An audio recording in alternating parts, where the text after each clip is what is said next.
Rồi con chầm nha, rồi con chầm nha. Chầm hết cái đầu ra. Chầm ở nhà được luôn.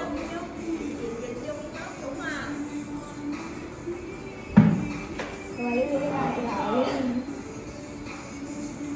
1, 2, 3. Rồi con chầm ra chút xíu nữa. Bước cái chân ra chút xíu nữa. Bước cái chân ra, bước cái chân ra, một chân ra, bước một chân ra. Nhìn bên này, nhìn bên này. Đúng rồi, giỏi quá. Thẳng đầu lấy lại.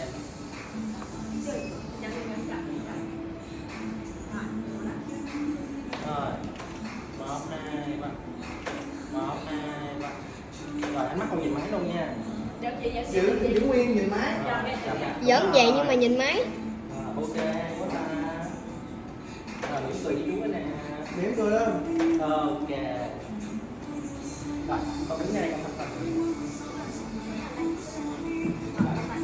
Rồi, chúng tôi thấy rồi. Đúng rồi, ok nha.